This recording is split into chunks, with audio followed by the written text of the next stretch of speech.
Hello friends, welcome back to Pink's Kitchen Tamil.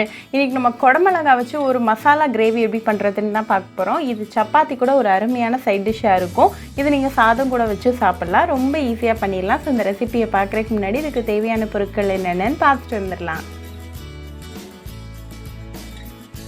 ஒரு பேனை சூடு பண்ணிக்கோங்க. அதுல 1 டீஸ்பூன் எண்ணெய் சேர்த்துருங்க.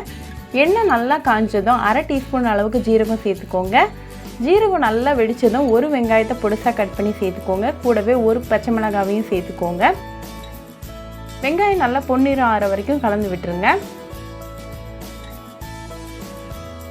இப்போ வெங்காயம் நல்லா ரெடி ஆயாச்சு. ஸோ இது கூட ஒரு தக்காளியை பொடிசா கட் பண்ணி சேர்த்துக்கோங்க. அதையும் நல்லா மிக்ஸ் பண்ணிடுங்க. தக்காளி நல்லா மசிஞ்சு குக் ஆகிற வரைக்கும் அதை நல்லா மிக்ஸ் பண்ணி விட்டுருங்க.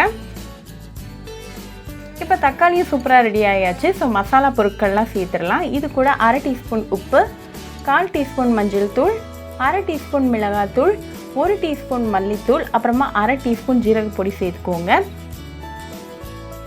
இது எல்லாத்தையும் நல்லா மிக்ஸ் பண்ணி விட்டுருங்க. மசாலாவோட பச்சை வாசனை கம்ப்ளீட்டாக போயிடணும்.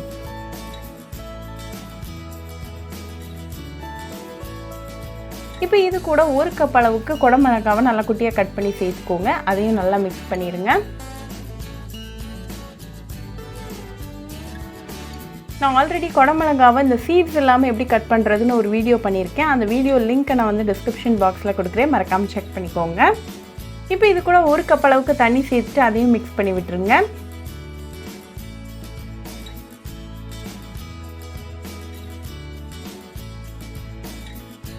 இந்த தண்ணி லைட்டாக கொதிக்க வரைக்கும் நம்ம வெயிட் பண்ணலாம். அப்பப்போ கலந்து விட்டுக்கோங்க. இந்த தண்ணி வந்து கம்ப்ளீட்டாக ரெடியூஸ் ஆகி நல்லா திக் மசாலா கன்சிஸ்டன்சி வர வரைக்கும் நல்லா கலந்து விட்டுக்கோங்க.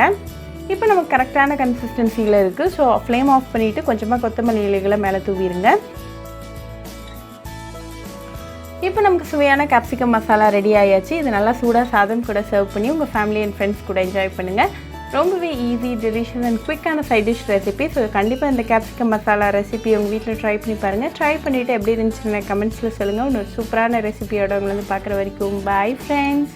உங்களுக்கு இந்த வீடியோ பிடிச்சிருந்தா லைக் பண்ணுங்கள், ஷேர் பண்ணுங்கள், கமெண்ட் பண்ணுங்கள் அண்ட் மறக்காமல் சப்ஸ்கிரைபும் பண்ணிடுங்க. கூடவே பக்கத்தில் இருக்க பெல் ஐக்கானையும் கிளிக் பண்ணிக்கோங்க. அப்போ தான் நான் போடுற வீடியோஸ் எல்லாம் உங்கள் நோட்டிஃபிகேஷனில் வரும். உங்களுக்கு ரெசிபிஸ் இங்கிலீஷில் பார்க்கணுன்னா பிங்க்ஸ் கிச்சன் சேனலை பாருங்கள். சேனலோட லிங்க் நான் அந்த டிஸ்கிரிப்ஷன் பாக்ஸில் கொடுக்குறேன், மறக்காமல் செக் பண்ணுங்கள்.